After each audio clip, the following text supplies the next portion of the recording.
episode 140. And on this episode, I'm back and Bree's gone. Sam is in his pop punk, little Green Day, a little Jesse Pinkman era going on. Yeah. Yo, Mr. That's what he says. He just says Mr.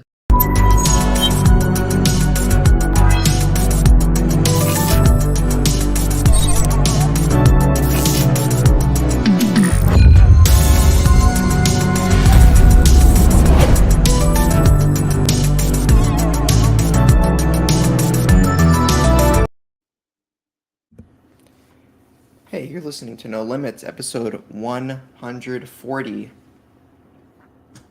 My name is Taylor. I'm joined by my co-host, Sam. Brianna is gone because she's packing. Why didn't she pack before we were going to record? She hates me. Yep. Just like my mom. Okay. Remember,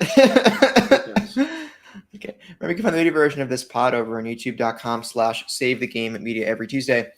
And while you are over there, make sure to subscribe to the channel. If you would rather listen to audio, we are on all your favorite podcast services. And we would love it if you could leave us a review. It helps us grow, and we would love any feedback. If you want to support us and get early access to all Save the Game Media content, head over to patreon.com/SaveTheGameMedia and choose the tier that's right for you. Just like our current patrons did: Alpaca Tom, Fabulous Brianna's mom, Nikolai Knight, Brendan Myers, Marcus Snail, Lillian, David Hodwright, Dave Hart, the Xbox Mansion Pass, Universal Canon, Rick Davis, Todd Oxtra. Also, please interact with us in the Discord. Links are in the show notes. How you doing, Sam? Pretty good. Pretty good. Busy as always. Never stops. This year has been truly insane for several reasons, obviously. Yeah, in terms of IGN stuff specifically, it's just been. I haven't had a single day off in, I think, 4.5 months. What? You don't take weekends, Sam? No, Taylor. What are you talking about? What's the lowest amount of hours you work on any given day? It's like I don't have a day off, but I only work 2 hours some days, or you're just like, I haven't had a day off. Lowest amount. Probably like somewhere in the 5 to 6 range, you know. Sam, that is. How are you not fatigued to the bone, Sam? Just kidding. He is, ladies and gentlemen. I'm just a very good actor, you know. That's what it is. If I do say so myself. Sam, you need to put some boundaries up and say, I'm going to take off at least 1 day a week, preferably at least 2. Well, thankfully, Taylor, you know, as we all know, after this month and next month, there's no more games coming out ever. So I've got all the time in the world. Sure about that? No. Sure about that? Not even slightly. Cue Tim Robinson. Sam? I'm all right. A little anxious about stupid anxieties playing tricks on me, and I'm anxious for work when I don't think I should be. But yeah, let's talk about it with my therapist on Tuesday. Excellent. Let's see, besides that, I was visiting family for the past week. Oh. I did not play video. I brought my Switch and didn't play anything. On brand for Taylor. Classic. You know, I think I play on average less than like 3 hours of games a week. I'm a low user, and I surely don't scroll on my phone getting sucked in for more time than I'd like. That I think my phone is a detriment to my life now. None of that would have did none of that happen. Right. No. God, delete social media. All right.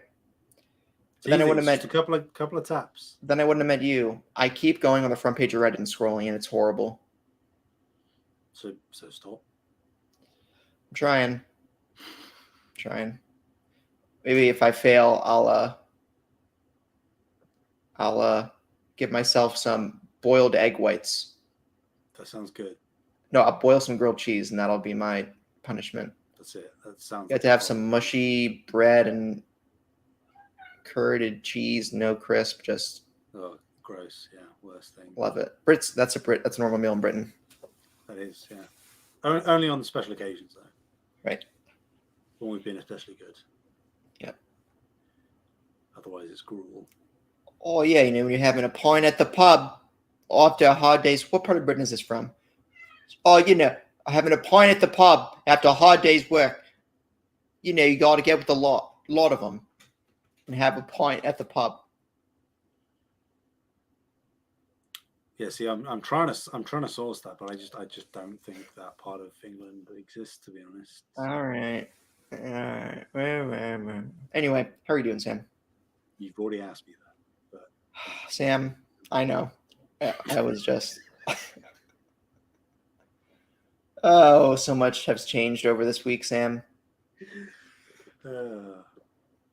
Has it? Yeah, I wrote a book. It's called There and Back. It's called There and Back Again. Right. Yeah. Is that? Did you choose to omit the part about the fire-breathing dragon, or? I know what you're talking about. Yeah. Okay.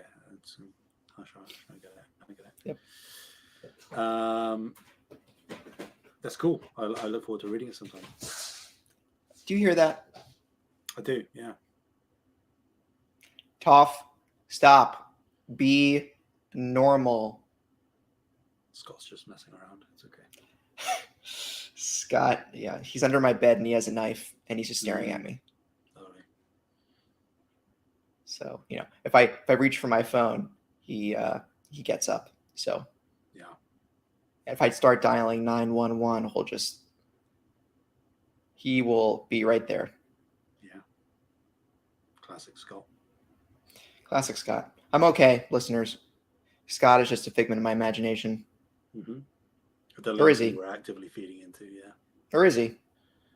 Well, no one knows. Me and Scott in the same room. Yep, just like have you ever heard of Heisenberg principle? Yeah. Upon observation, only one is present. Toph, I need you to stop. Nope. Anyway, Sam, what have you been playing? Well, you were playing Claire Obscure Expedition 33, of course. Yes. Still playing that. Talked about it last week. Mm-hmm. My coverage hasn't technically wrapped on it yet, which is mind-blowing. But I have moved over to a new project, which I cannot talk about. But I still love Claire Obscure. Like, I think it is... Like, it's so cliche and cheesy to say it, but I do think that it has a very strong chance of being in contention for like game of the generation if things go right.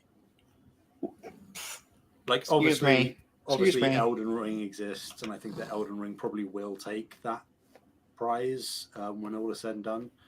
But Expedition 33, if things go right, which I hope they do, it will. I mean, it's already sort of entered the annals of like all-time greatest RPGs. And you're not a turn-based guy, Sam. No, I actively dislike turn-based games, and here I am glazing this. So, like, I said it to Breathe the other week, but like, when I say go right, I mean consumers not only need to buy this and support it and talk about it and play it because it's just a really, really excellent game, but also it should be something that as a byproduct the industry takes note of and not tries to like actively one-to-one replicate, but just take lessons from a very small team. It was made by only 30 developers, with, you would imagine, a far smaller budget than actually a big AAA studio type game. And it's taking a lot of creative risks. Like, it's doing a lot of new stuff at the same time, and it's paying off. And I think that if if the business people pay attention to that because the game does well, which is the consumer's duty to make it do well, then maybe, just maybe, we might steer the ship a little bit back on the right track. So, I mean, I said it on X Talk when I was on there, and I said it last week. But like, if we want the games industry to be sustainable and to have new, interesting things, and to have games that don't take it half a decade to make, if this isn't the game we're championing, sort of be the example of that, I don't know what is. So, Well, how long was the dev time? I believe it was around 4 years. I'm not 100% on that. How long? But again, my point being is that in that time they had to establish the studio as well. Right. A lot of them are former Ubisoft developers, and they had to establish their studio and then make the game.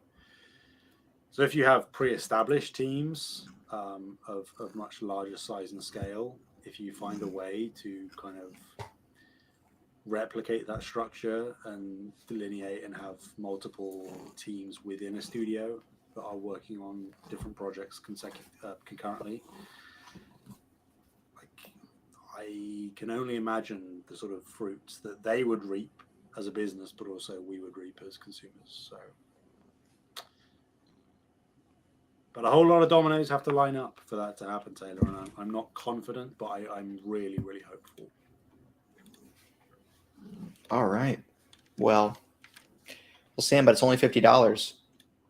It is. So it has to be 80. I didn't have to pay a penny for it, and I feel bad. Buy it again. I will physically, yeah, at some point very soon. So. Isn't that right, Toff? Yeah, Toff agrees. Yeah. Well, I might buy it eventually. I got Baldur's Gate, and you know how well that went for me. Mm-hmm. Mm-hmm.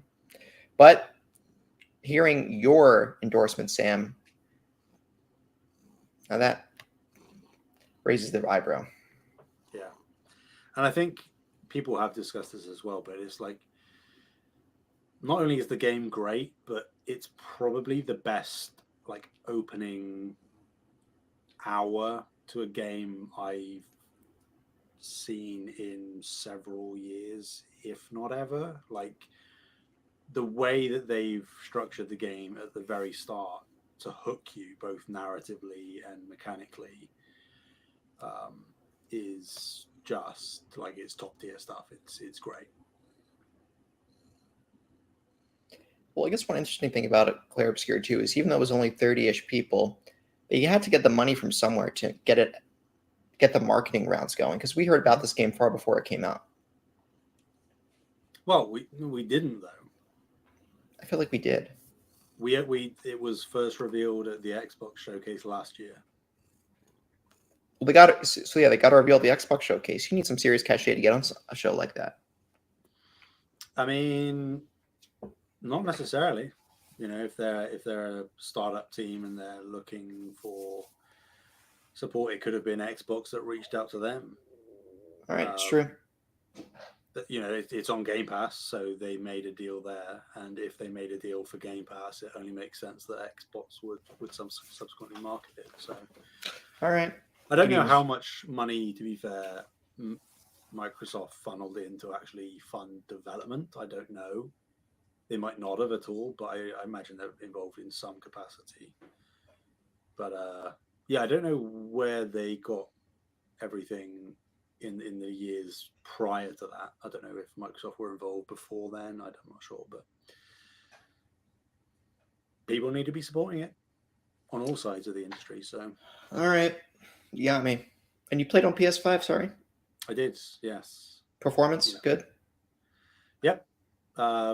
It hasn't crashed once. Frame rate got choppy, I think, like 2 or 3 times, but cleared up on its own. No bugs, no glitches. Yeah, really solid. Control scheme is like perfectly manageable. It's not one of those things where you like need to play on a PC, which I do think about something like Baldur's Gate, you know. Mm-hmm. But yeah, There isn't really anything negative I can say about it because I just don't feel negative in any way about it. Impressive. Yeah. And you're also playing Redacted. I am playing Redacted. My favorite. It's good. It's hard because there is now actually, I think, a game that came out not that long ago called Redacted, which I think is set in like the Callisto Protocol universe or something, like a side spin-off game. But it's not that. It's something else. I don't think I've played anything else. I've got so much lined up on my PS5 dashboard, ready to go when I have like a moment. Oh, I guess I played a little bit more of Blueprints. But I'm playing that in bursts with my dad because we're both sort of puzzle game sickos. So he does the note taking and I do the controllers. And we're chipping away, finding new stuff each run. That is also excellent. Very good year for video games. I don't know if you've realized, Taylor. That it's a good video game, would you say? I just mean a very good year for video games. Yeah, that's what they tell me. Yeah. If you play games anymore, you know. I played, since I didn't record with you guys last week, I played Super Mario 3D World plus Bowser's Fury, and I thought I beat it, and then I unlocked another special world, and I'm like, yay, I unlocked a new special world. Like, no, I'm not done the game yet. It's like, World 8, just kidding. And it just keeps doing it. Yeah. It keeps doing it. But I think, again, like I said in the pre-show, I might play a Strand type game this week. Not the best time of the year to play it, though. I feel like it's a really good winter depresso game, but not a perfect time for everything, Sam. I mean, but like we were talking about before we start recording, it's a very meditative and contemplative isn't really I don't even think that's a word, but it doesn't sound. It is. Okay, it is. Fair enough. It's one of those games. So like, even if you're just in your feels or like you've got a lot on your mind, it's a very, very good de-stressor. Like there's a lot to manage, there's a lot to worry about. You're constantly having to like hold buttons to maintain balance and stuff. But when the needle drops and that music kicks in as you're cresting over a hill or something, there is nothing like it. And again, that sounds cliche and cheesy to say, but like it's just true. There is again, Sam, Death Stranding. I think you would like hunting, hiking, Sam. Maybe you'd like hiking, Sam. But I do like hiking. You're right. I knew it. Good stuff. Yeah. I look forward to hearing your thoughts if you do play Death Stranding. Yeah. Oh, I also pre-ordered 2 Switch 2s. So I might cancel both of them. No, I'll cancel. I think I'll get both, but I'll give one to someone locally who needs one at MSRP because I'm nice. But, that's generous of you. I know. If you were in the US, Sam, I'd offer, hey, Sam, do you want one? Hey, Joey, Hey, I'm walking here. Forget about it. I'm walking here. Sam, that's racist. No, it's not. It's how New Yorkers speak. That is, yeah. It's not a race. It's a city accent. Yeah. It's a dialect. Yeah. It's a dialect. Have you ever heard some Cajun folks speak? I have. Speaking English, that is, yeah. That accent is very cool. It is. Anyway, Sam. Good stuff. Good stuff. Good stuff. Good stuff. We got some news that happened this past week, Sam. We do. First, GTA 6 is delayed to May 26th, 2026. Oh, Kevin. Silly goose. You funny guy. Kevin Ainsworth of Project X Talk, for listeners who don't know. Friend of the show. Competitor of the show. Drafted GTA 6 for his Fantasy Critic League this year. I think I'm the one who said at the beginning of the year. It's not coming out. Not coming out this year. Yeah, I mean, that's why we didn't draft it, because we just were confident that it wasn't going to happen. but I wasn't confident enough to counterpick it. So call me a Exactly. wuss. Yeah, if someone has the balls to draft it, I don't think you can counterpick it. But like, you don't want to be dumb enough to draft it yourself because you know it's not coming. But if somebody picks it up, Yeah. it's one of those where even if you know in your heart of hearts it's not coming, the risk of it Yeah. Bold move, Cotton. somehow happening, Yeah. Right. we lose. See how it plays out for him. I mean, he's dropped it now, so that's, you know, a free slot for him that he can fill. Well, he's got to pay. Yeah. I'm bracing for some Atlas RPG we don't know about that comes out into 93. And that's going to be announced in Summer Games Persona Fest. 6 isn't this year, right? So not Persona, but I think we're safe. Something. I mean, they just had Metaphor last year, you know. Yeah. So I can't see they've got something else in the chamber. It could be like another Persona Reload, remakey type deal, but is there even really any others that they haven't already done that to? I'm not sure. Haha. Good point.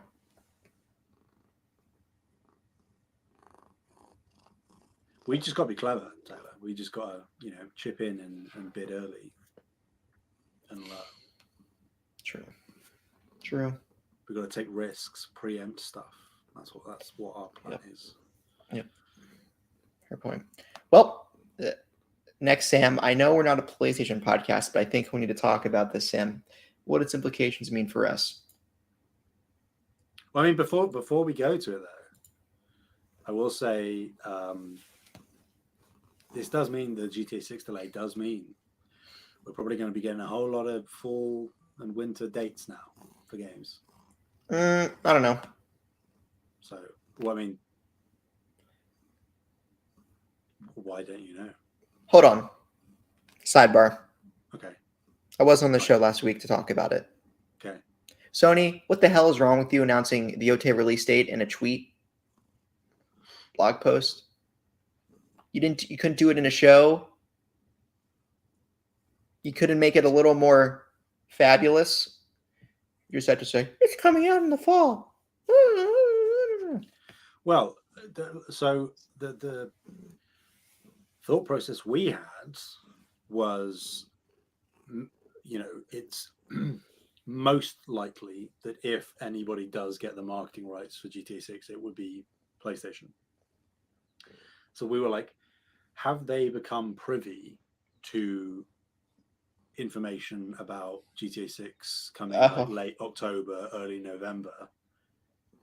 And they knew that the Take-Two earnings report was happening in the coming weeks. So something around GTA 6 was going to be announced, either a date or a trailer or a delay. And did they not want any news that they put out about a release date to get drowned out, even if it came like a few weeks later, like a PlayStation State of Play or something for Yote? Did they want to just get ahead of all of that hullabaloo? Now, that obviously, with hindsight, is incorrect because GTA 6 is delayed. So Yote doesn't really have that competition at all, or the shadow looming in October through to the end of the year. So it does seem very odd. Like I now don't know why they did that.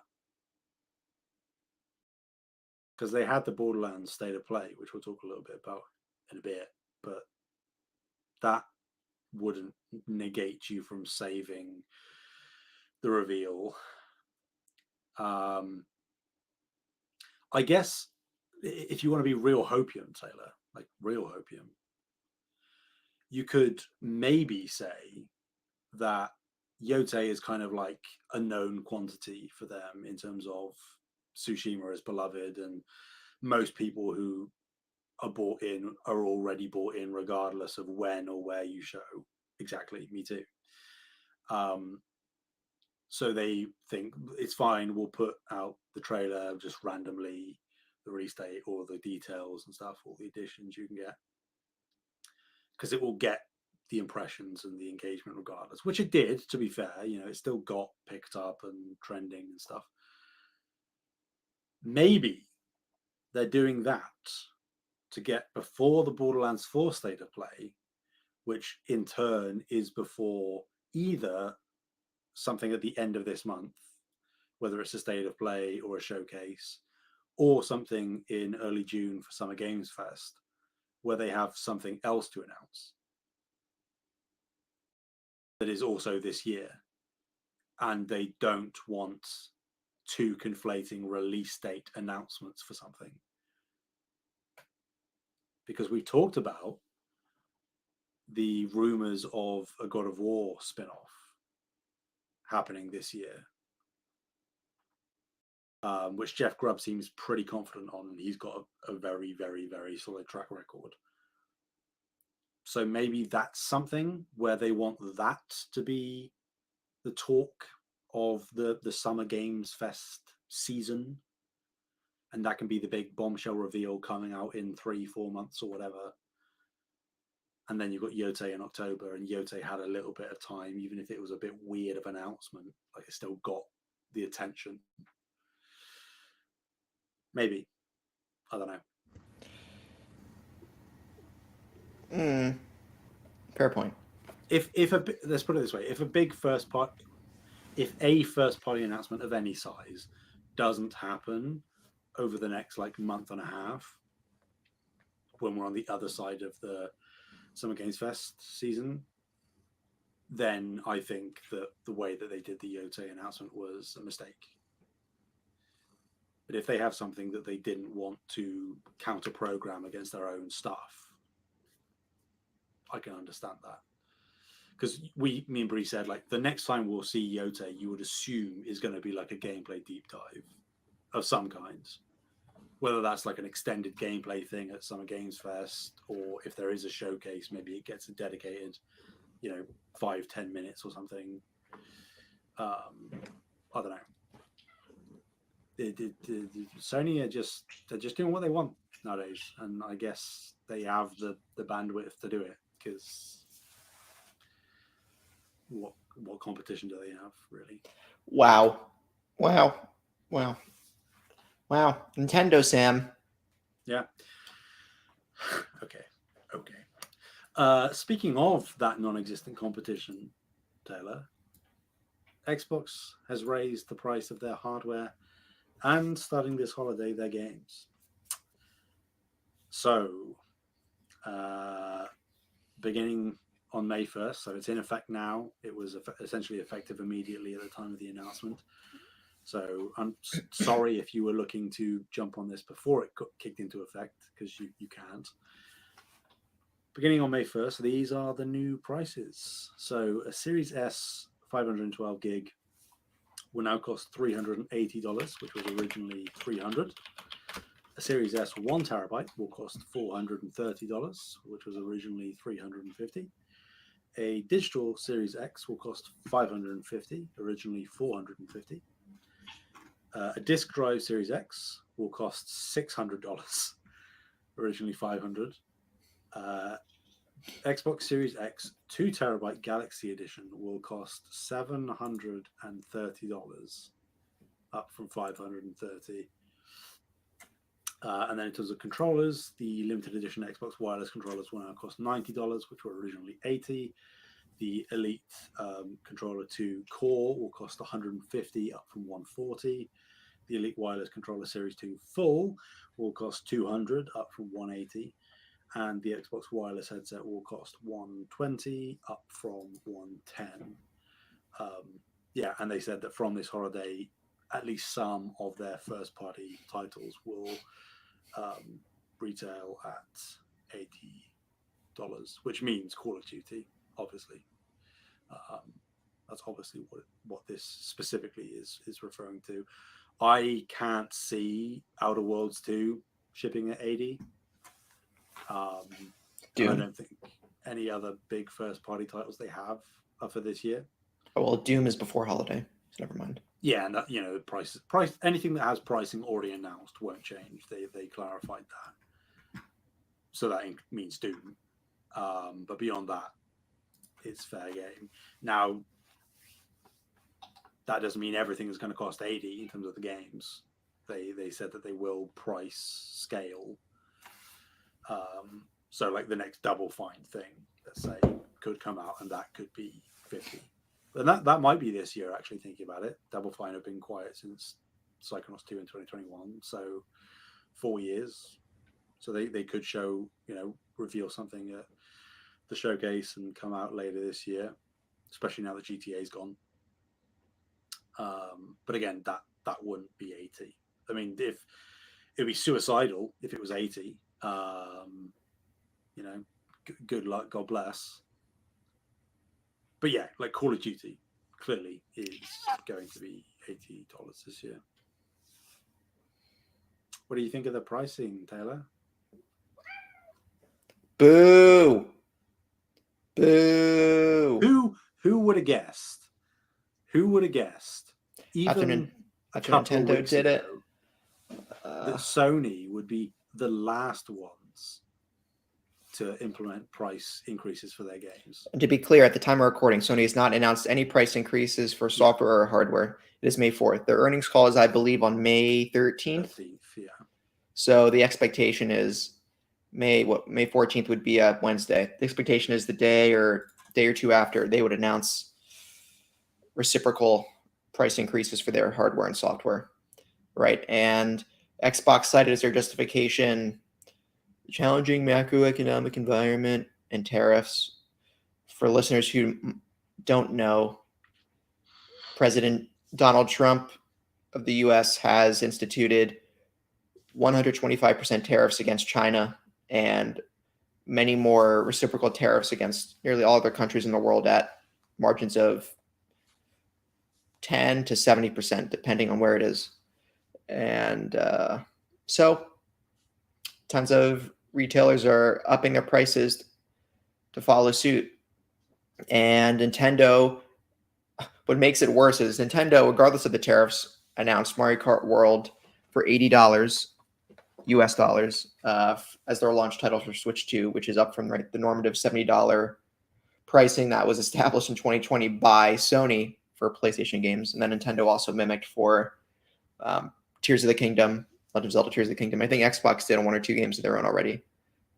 I think, Flight Sim 2024 was $7. Yeah, all Xbox games are 70. Yeah. Apart from things like South of Midnight, which were 50, and Hellblade, right. which were 50. So AAA ones are 70.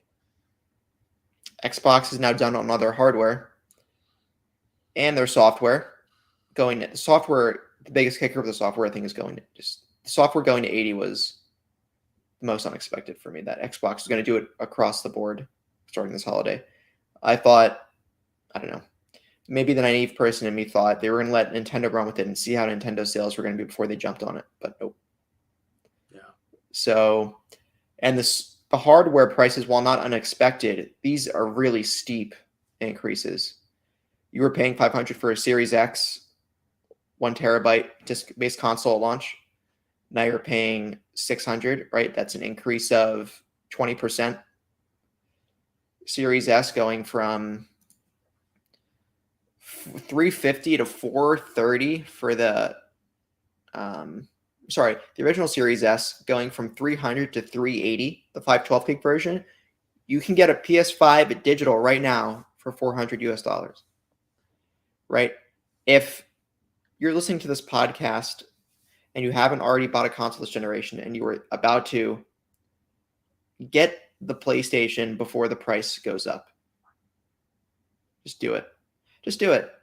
Just do it. Sam, I posted a link the other day from Mario 64, popular deals sharer on social media for video games. Astrobot bundle for the disc-based PS5 or PS5 with the disc attachment on the newer SKUs with Astrobot included, $450 before tax. If you wait until the price increases, that's potentially, if the PS5 disc goes for $600, you'd be saving like maybe literally $200 or a third of the price of a normal PS5 if you get that bundle now versus waiting. Yeah. So I'll double down. I'll be like, if you've been on the fence about getting into next gen and you're interested in a PlayStation, whether you're like, it's still a little steep, like it's just going to get steeper. That's why I did it for Switch 2. I wasn't gonna get a Switch 2 at launch. I wasn't. I was gonna wait a bit, and then I'm like, well, I know I'm gonna get one eventually, and I'm not don't feel like waiting for tariffs, and I can afford not to, so I'm just gonna do it now. Yeah. So if you care at all about buying into the PlayStation ecosystem, do it now. I know it's going to be a bit of pill to swallow in terms of the pricing, regardless, because it hasn't dropped; it's gone up, Which is unprecedented as far as console gaming history ever. Before this we're in the eighth generation. I think ninth. I think that sounds right. I feel like let me just frame it this way: before 2020, from the dawn of video games to now, we have never seen a console have its MSRP increased throughout its life cycle for the same SKU. And now that's happened even before the tariffs. Yep. Just due to quote unquote supply chain issues from PlayStation cited. Right. So yeah, I mean, I hate to say it, gaming is becoming more unaffordable. Like many things in life might be things that are probably more important, might be also in the coming months, food, shelter, that sort of thing. Yeah. But in terms of hobbies, if you don't already own a console, it's bad. Or if you do own a console that's functional, trying to dig into the retro library. And that's the other thing, retro games. Surely a spike in the new game market, Sam, will not force a spike in the retro game market, right, Sam? Who knows? Right. I think it will, is my point. So if you don't have a big backlog of games to play and you can't afford these consoles with these price hikes,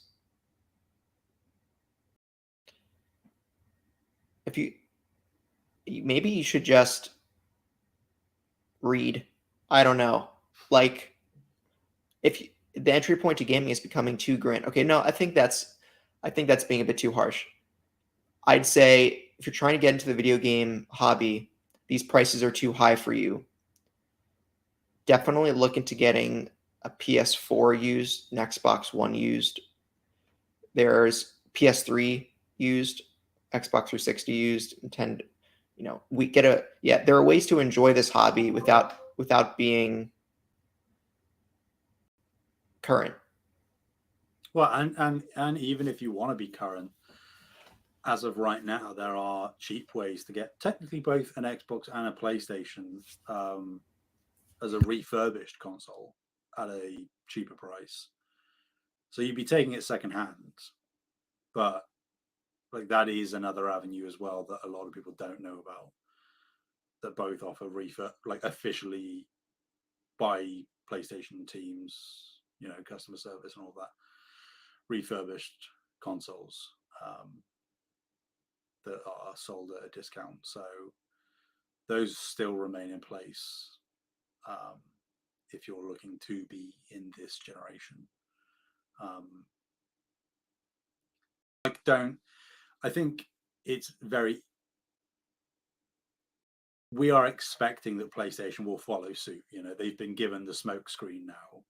They probably would have done it anyway, but they've been given the smoke screen and the flak has been taken by Nintendo and is now being taken by Microsoft. So PlayStation will receive flak when they do it, but they're going last, in terms of software, at least. They had the price increases on the hardware in certain regions. But that wasn't on my bingo card. It wasn't on my bingo card for Nintendo to pull the trigger first and for Sony to now be last. It's very strange. And also, you would assume that software price increases won't be instituted until 2026 for Sony, because pre-orders are already available for Death Stranding 2, Lost Soul Aside, Ghost of Yotei. All those pricings have been announced, set. People have bought it at that price. So unless they have some big first-party thing again to drop that is worth 80, which I don't think they do, then it's 2026. And even then, is Saros going to be an $80 game? I don't see that happening. Yeah, well, they could easily say if you have an existing pre-order for these titles, you will not be required to pay the difference. But if you haven't, this is the new MSRP. I think the backlash on that is too strong, and that also sets like a really dangerous precedent, where it's like almost FOMOing people into pre-ordering more. That's so kind of what I did for the Switch too, unfortunately. I know. It's the pre-order price guarantee and all of that, and I wouldn't have if not for that. If I didn't have an expectation the price would go up later in the generation, I wouldn't have. Yeah. But again, so everything's all kind of screwed, or screwed up, I should say. There is still hope. There's still reasons to get into the hobby. It's not all nihilistic, but yeah, my read comment was a bit too harsh, I think. But I mean, I get it though, and it is a sentiment that a lot of people are sharing. Like, I need to reevaluate how invested in gaming I am, because it's going to become not exponentially more expensive, but just incrementally more expensive. And the prices will not go back down. I don't care if tomorrow. Certainly not for software. Sorry. Hardware, I think that's fair to say. Hardware has a chance. Sony did it a little bit for some accessories. I think we talked about 2 weeks ago. Yeah. They had a price decrease in some regions. So, but software isn't, right? So, yeah, if Trump and China worked out a deal tomorrow, I don't think software would be going anywhere in terms of a price decrease. Yeah. So, and I will also point out, and this isn't, meant as anything, but just something I've seen is discussion of like, well, at least they didn't increase the price of Game Pass. And it's like that's going to be going up. Oh, you kidding me? $25 a month. Let's see it. Yeah, I think that is probably where we're heading. If they're increasing the price of the software and the hardware, there isn't really a way that because they can still argue then that Game Pass is the best value, because you're still technically saving money per otherwise purchased product. But yeah, it's not going to stay at 20. Will be interesting to see when they do implement that price change, because PlayStation Plus has increased in various regions as well. So it's like, it's true. Everything's going to go up, including Game Pass. And, I continue to champion the subscribe for a month when you need a mentality. I'm going to subscribe for $8 for Prime Video to watch the new season of Invincible, and then I'm going to cancel it. There you go. And I do unironically find it very, very funny that the Xbox Series X 2 terabyte is now more expensive than the PS5 Pro. That's funny. This is true. So you can get access to a more powerful console that has access to a wider library of games. Both less storage, right? I mean, sure. Got him, Sam. Got him. Got him, Sam. That is the one thing that every player is most concerned about, is storage. We all know to be true. Well, for Switch 2, it's actually more of an issue than we previously thought, apparently. But that's a separate conversation. But the Switch 2 isn't a 5-year-old console, Taylor. The Xbox Sam, it's only 4.5 years. Oh, sorry, Mr. Pedantic. Pedantic? Sam, that's 6 months. Yeah. 6 months on a 5-year time scale is pedantic? Yeah. I disagree. Well, if you're talking about a 7-year console life cycle. Oh, they might extend this console life cycle to 9 years, Sam, at this rate. I don't think that's happening. Yeah, they're not. Yeah, they're not. They're not going to do it. They'll just have the PlayStation 6 and whatever Xbox is offering, if they offer it, Christ. They'll just have them as options for the enthusiast, that it are cross-gen games will be a thing, and you'll have the best performance on PS6 and whatever Xbox does. But it is by no means a leap that you have to make in order to play new games. That's just what it's going to be. And it'll be priced accordingly. So expect it to be very expensive.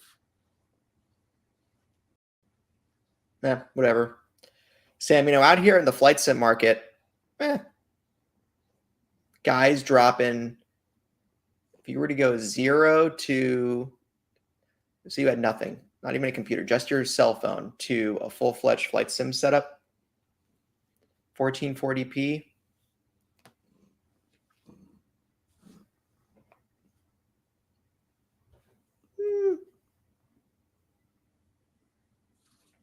Maybe 2500. Yeah. So what I'm saying, Sam, just come over to Flight Sim. It's always been expensive you here. Quite managed to sell me on that. It's always been expensive here. We're immune. Right. Okay. Right. See, that's just how it's always been. So it's just status quo. Or you could play Flight Sim 10 from 2006. That too. You could do that. Anyway, sorry. One last sidebar about Flight Sim. 2006 to 2019. That was the drought since they released a new Flight Sim. Do you know how aggravating that must have been being in 2018 with 2006 Flight Sim? Oh boy. I mean, I'm still in, 2013 Resistance. You know what I mean? Yeah, Sam, face it. Nostalgia is a reminder of the reality you will never get to relive.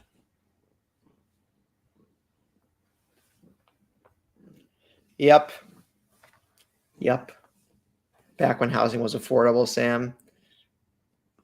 If only I could go back to 2011 me and tell myself to stop being a kid so I could buy a home. Invest in Bitcoin. Do it. Oh, God. Okay. Anyway, Sam, I'm tired of this existential BS. On to some more positive news. Sackboy's been removed from the PlayStation's intro. He's dead. Is Sackboy killable? Yeah. I mean, he explodes, right? Whoa. If you let him on fire, he's a pretty flammable guy, right? Yeah. Anyway, spotted by ex-user Radic, the PlayStation Productions intro for the recent Until Dawn movie has removed Sackboy from its cast of characters. Compared to previous intros featured before movies like 2023 Gran Turismo, which included Sackboy. And also Until Dawn was omitted, which is a sign that Little Big Planet's importance and Until Dawn's importance, I guess Until Dawn less so, but the Little Big Planet franchise importance might be waning at PlayStation, especially with Astrobot taking center stage as the family-friendly platformer, right? And Astrobot winning Game of the Year across the board in many different forms recently. So I think the writing was on the wall, Sam. And like we just said, it's not 2013 anymore. Yeah. God, 2013 was so iconic. I remember waiting in the mail. They should just put a Chimera in the PlayStation Productions. I remember waiting at the front door for my mail for this new game called The Last of Us that was coming out, and I couldn't wait to play it because it looked so cool. Where's the Hellgast in the PlayStation Productions? And the mailman didn't even come that day. And I called the post office like, yo, why aren't we getting mail today? It's a Tuesday. And they said, oh, like we forgot. And then someone from the post office came. I want to see Colin McGrath in the PlayStation Production style. And then they gave The Last of Us, they had an envelope of The Last of Us in it. Oh man, one of the best games. Princess? One of the best gaming memories. Sam, let's calm down. Okay. Sorry. Ape Escape 3, 3D. Ape Escape 3D needs to be in there. Game over. Now you said that, I'm actually kind of, maybe it's like a Mandela effect thing. I kind of feel like there is an Ape Escape monkey in that startup. You think there's an Ape Escape in Spy Kids 3D? What? What are you? What is? No, an Ape Escape monkey in the PlayStation Productions thing. Oh. I probably am. Very funny. Yeah, just sort of means. I mean, one, it means that Media Molecule isn't going back to Little Big Planet, I would assume. Well, I guess it's very easy to read into this. I, thinking about it, don't know if we should read too much into it. Because realistically, I think it just means that as of right now, Sackboy isn't a prominent or meaningful. Yeah, I mean, when we get PlayStation All-Stars Battle Royale 2, it'll be in there. So of course, yeah. I mean, there was Sackboy Big Adventure at launch, but I think most people have forgotten that game even exists. So, Sam, don't say that. it was a good game. I remember, and I never played it. Yeah. Keep it in your heart, Tyler. Never forget. Never forgive. Yeah, fair enough. I think people could be reading too much into it, and also if it is true, oh well, Astrobot's amazing. Sorry, reality. Says the guy who hasn't played it. I played Astro's Playroom, and I played the demo at PAX West last year. I've played enough so far. Okay. Look, when Astrobot goes down to $30 this holiday, I'll get it then. Okay. But Taylor, didn't you listen to the last story? It's going to go up to 80. I'm gonna kill you. You better stop that right now. Get that out of your mouth. Get that out of it. Resogun, $50. Can you imagine? Returnal, 90. Jesus. They did put out a pro patch for Returnal, though, which makes it look insane good. So, yeah, no, you're right. Yeah. Quick little one for you. PlayStation Plus. We have some new monthly games for May. All playable May 6th. It's gonna be May. We got Ark Survival Evolved. Ark Survival Ascended for PlayStation 5. Balatro for PS5, PS4, and Warhammer 40k Bolt Gun for PS5, PS4. So these are the 3 games, as usual, available to every tier of PlayStation Plus, and we'll get the catalog update in the coming weeks. Finally gives me a reason to jump into Balatro, I guess, and Bolt Gun, which I've been keeping my eye on for a long time, as I said earlier. Good stuff. No, decent month. Ark sucks. Everything else is decent. Yeah. Will be interesting to see, because we were talking about it last week, or maybe the week before, I can't remember, but we were talking about the fact that there was a supposed leak that the Until Dawn remake was displaying in the monthly games section on someone's PlayStation Store. So that obviously isn't happening this month, which would have coalesced and co-aligned with the movie's release, but maybe that's happening in the next couple of months, or it was fake, I guess. But maybe that's in the catalog update. That could happen as well, I guess. But yeah, like you say, good month. So overall, get Ark out of there, though. Get it out of here. Yeah, survival of Ark is a sham. Sorry. Amen. I'm not going to sugarcoat it. Amen. Do you want me did you watch the State of Play, Taylor? Because I can just take this. No, Sam, you can do it. You love this. So Borderlands 4, as we talked about last week, got a dedicated State of Play, which happened on April 30th. It was about 20 minutes long. It was a gameplay deep dive hosted by Graham Timmins, who is the creative director of Gearbox. They had a few other members, including the one, the only Randy Pitchford, which was a jump scare when he showed up. I mean, as it always is. And they showed some of the gameplay systems. They showed some of the world, new mechanics. They showcased 2 of the Vault Hunters, 2 of the 4 Vault Hunters that they said they would have at launch, which means that they will actually seemingly be doing new Vault Hunters post-launch, which they were going to do for 3, but didn't. And Borderlands 4 comes out on September 12th. It seems like, from someone who is sort of like not a die-hard Borderlands fan, I mean, I've got a Psycho mask up on my wall there. I do love Borderlands, and it seems that me and Kyle were talking in the Discord that they've listened to a lot of player feedback from Borderlands 3, not only in terms of like narrative and sort of presentation, tone, but a lot of in a way that I wasn't expecting them to. So I'm very excited. It's awesome. Yeah, my read on Borderlands 3 was that they thought it was a improvement in gameplay, but a massive decline in story. Yeah. And story, like, obviously remains TBD. They didn't really show much of that, if anything, in the State of Play. But they've been public saying that they, in a roundabout way, heard the criticisms of Borderlands 3 and that Borderlands 4 would be going for a different tone. So it will still have that sort of crass humor, but I just hope it's considerably toned down and less influencer Gen Z like Borderlands 3 was. So yeah, be excited. Borderlands 4. September 12th. I'm excited.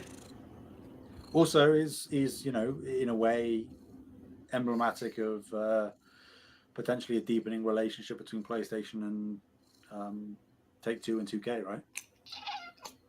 That this is the same company that owns Rockstar, and they're marketing Borderlands 4 for them in a dedicated state of play. So again, it would maybe suggest that that relationship will continue with their other big game, now not coming this year, but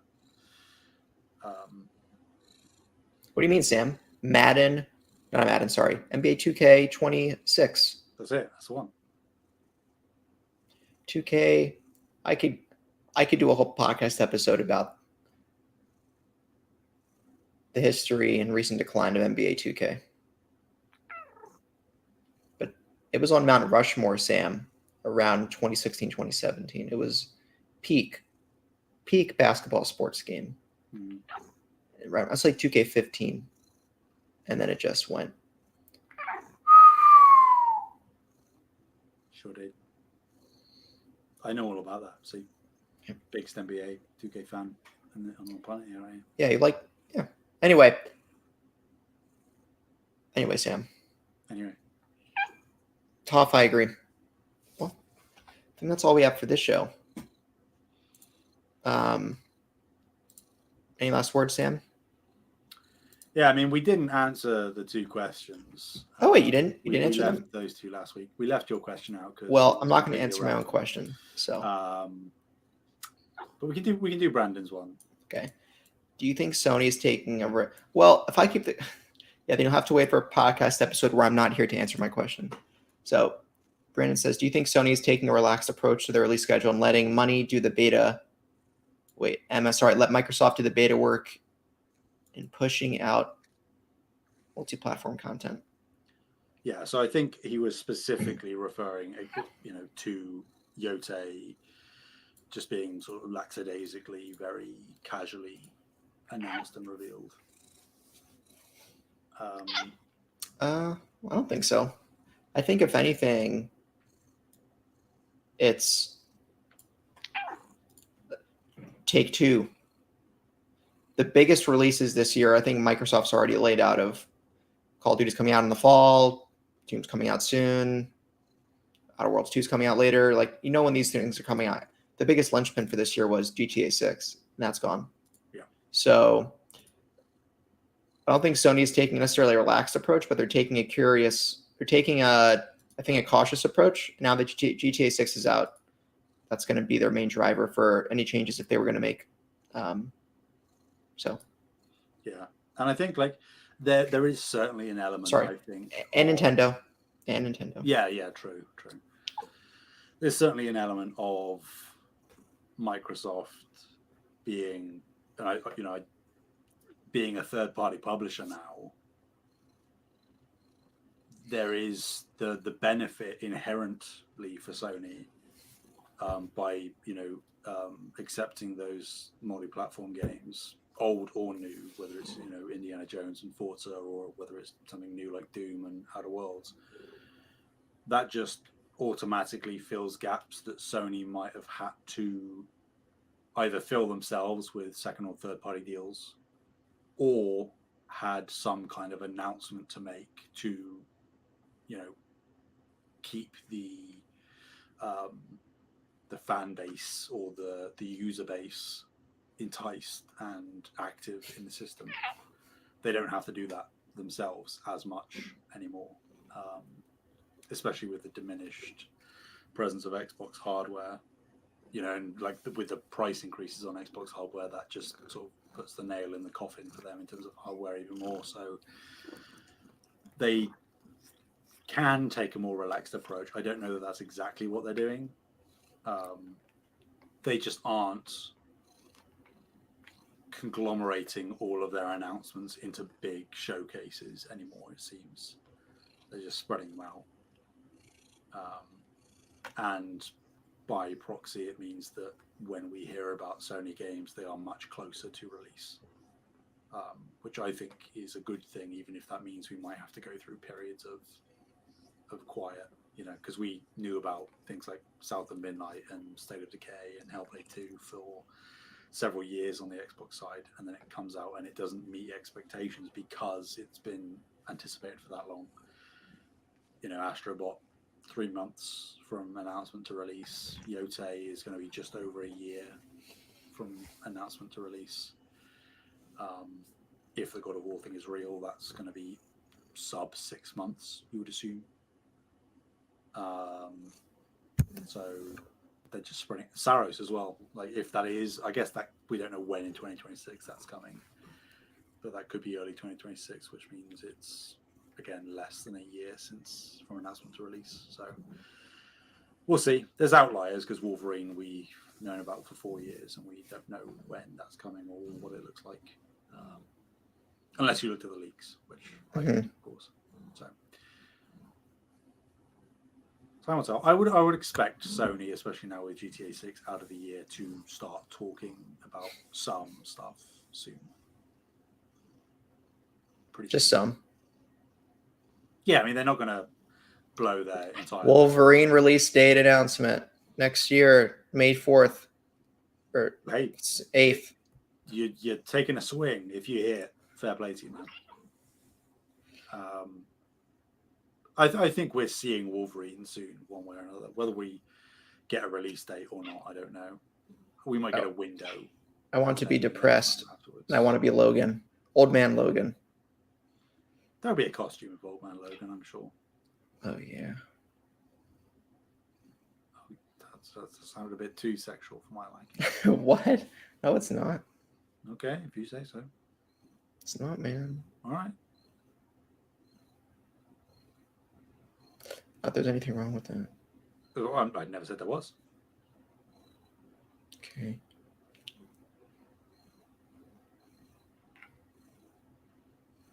Was it X24 was his clone? That was Little Mean? X23. X23. And X24 is, what's her name? Wait. No. I think I'm right. You're right. X23 is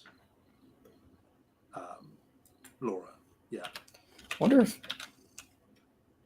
I wonder if Laura shows up and what if Laura shows up in Wolverine? Ooh, no, but if they're gonna do, here's what they're gonna do. They're gonna do a Wolverine intro game. They're gonna do a Wolverine 2, and then they'll do Wolverine 3. Wolverine 3 will be Old Man Logan. All right, and they'll die. I mean, sorry to burst your bubble, but they aren't going to be doing a Wolverine 2 and 3. What? Why, Sam? Because they're doing something else instead. All right, you're right. They'll do Deadpool 2, the sequel to the 2015 movie Deadpool game. That would be pretty sick. I'd love to see that, but no. That's a collector's item nowadays, Sam. I've got it. I've got it for that reason. Look at you. Do you have Godzilla? That's a big collector's item too now. No. Shame. Godzilla isn't a good game. Wow. Yeah, we need more good kaiju games. Anyway, Sam, I guess that's what Monster Hunter is. Okay. Anyway, thank you all so much for listening. You can find us on YouTube at Save the Game Media, Discord, Patreon, extra life links are on the show notes. Where can people find you, Sam? Anywhere and everywhere at Sam Heaney, Heaney. All right, you can find me at Taylor or TPR. TPR hat pound 6868 on Xbox.